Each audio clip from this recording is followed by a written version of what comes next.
Bom, a CPI da Covid insiste na convocação dos governadores e também nas quebras de sigilos. A informação de Brasília com Levi Guimarães. CPI da Covid vai recorrer da decisão do STF que autorizou o governador do Amazonas a não depor nesta quinta-feira. Wilson Lima, alvo de investigações sobre a condução dele na pandemia, deveria prestar esclarecimentos.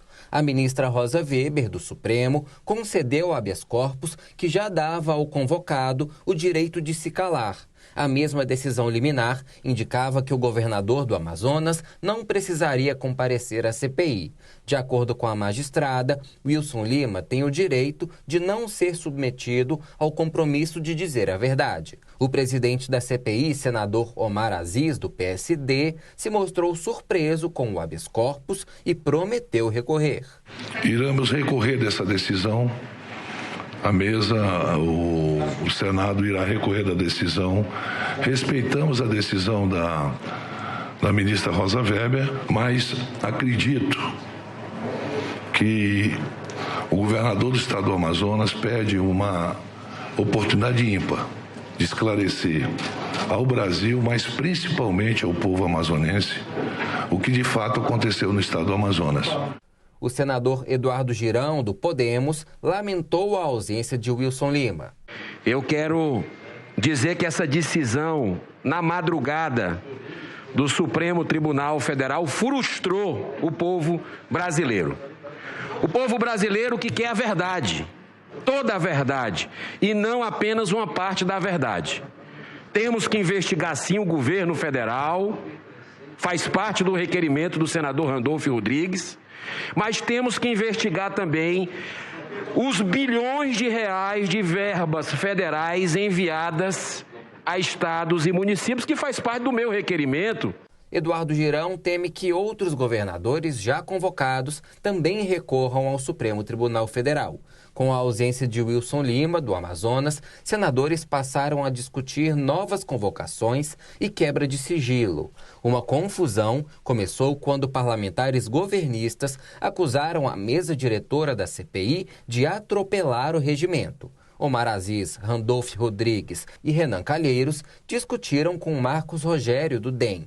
O que o senador Marcos Rogério quer é tentar confundir. Essa decisão já foi tomada, ele já perdeu. Esquece. Não, senhor presidente. Esquece. Não estou tentando confundir, não, senhor presidente. Vossa Excelência está atropelado. O requerimento tem que ser lido. Atropelado. Vai, senador Renan. O requerimento tem que ser lido, 735.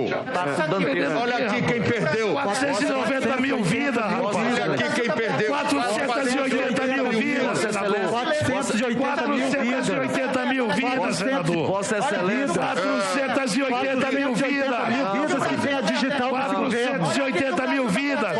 É isso que o Brasil lamenta. Todos nós lamentamos. Eu lamento mas muito isso não mais. dá o direito de Vossa Excelência atropelar o regimento. Mas o senhor está tentando encobrir o que aconteceu. E o papel dessa comissão parlamentar de inquérito é exatamente saber. Em meio às discussões, foi aprovada a quebra de sigilo telefônico e telemático de 19 pessoas. Entre elas, os ex-ministros da Saúde, Eduardo Pazuello, e das Relações Exteriores, Ernesto Araújo, assim como a coordenadora do Programa Nacional de Imunização, Franciele Fantinato. Outros nomes são o assessor da Presidência da República, Felipe Martins, e o médico Paulo Zanotto. Também teve os sigilos quebrados o auditor do Tribunal de Contas da União, Alexandre Costa. Ele é apontado como autor de um relatório falso sobre a quantidade de óbitos por Covid-19 no país. O documento chegou a ser citado pelo presidente Jair Bolsonaro ao questionar as estatísticas da pandemia. A CPI ainda aprovou quebra de sigilo fiscal e bancário de empresas de publicidade. O objetivo é apurar o disparo de mensagens em massa com conteúdos falsos sobre o combate à Covid. Para o senador Rogério Carvalho, do PT, os requerimentos podem trazer novos dados à investigação.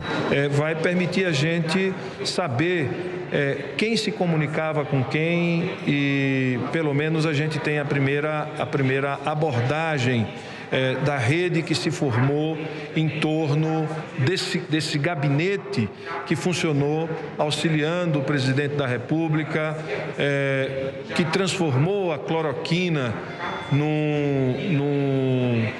no meio de controles sanitários e que isso pode ter levado à morte de milhares de brasileiros por desinformação. Além disso, a comissão decidiu convocar o ministro da Controladoria Geral da União, Wagner Rosário, e representantes de conselhos de saúde.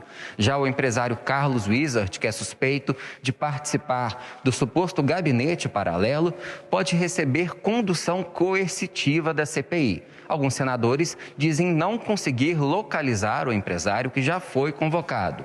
Já nesta sexta-feira, os parlamentares ouvem 2 médicos sobre o enfrentamento à pandemia. Estarão presentes a microbiologista Natália Pasternak e o sanitarista da Fiocruz, Cláudio Maierovic. De Brasília, Levi Guimarães.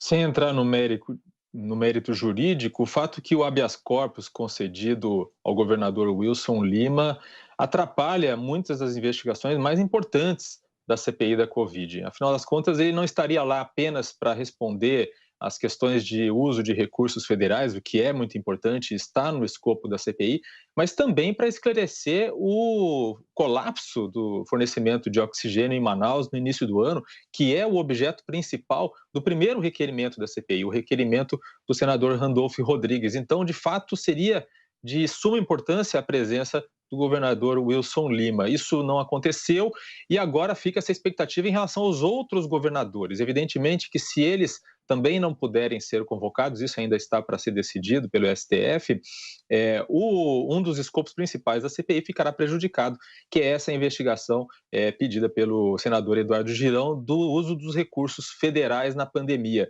Com isso, obviamente, a concentração, né, o foco da CPI continua sendo o governo federal, aproveitando-se aí de uma estratégia dos senadores de oposição, que fizeram desde o começo uma tentativa para deixar para depois essa convocação dos governadores e essa investigação dos recursos federais. Com isso, já se criou um escopo de investigação da CPI que vai no sentido de focar no governo federal. Enquanto isso, os outros objetivos da CPI ficam prejudicados. Mais do que uma questão aí legal, é uma questão moral. Eu tenho insistido aqui na Jovem Pan que os governadores, a despeito aí de decisões, do que diga até a Constituição, nesse caso, eles têm obrigação de prestar esclarecimentos à população. A gente vive muito nesse espírito positivista, né? A gente espera que a lei determine o que a gente deve ou não fazer, mas na verdade é uma questão moral. Eu tenho cobrado muito, só que assim, cobrar esse senso de dever dos políticos brasileiros me parece um pouco ingenuidade aí, até da minha parte. Eu só queria dizer também sobre essa quebra de sigilo, que me parece indiscriminada por parte da CPI. É uma coisa muito grave, porque imagine você ter a sua vida privada invadida pelo Estado. É disso que a gente está tratando. A gente fica aqui com muito medo do autoritarismo do presidente Bolsonaro, né, do executivo. Existe esse fascismo imaginário aí, mas aí a gente vê esse tipo de demonstração autoritária do legislativo.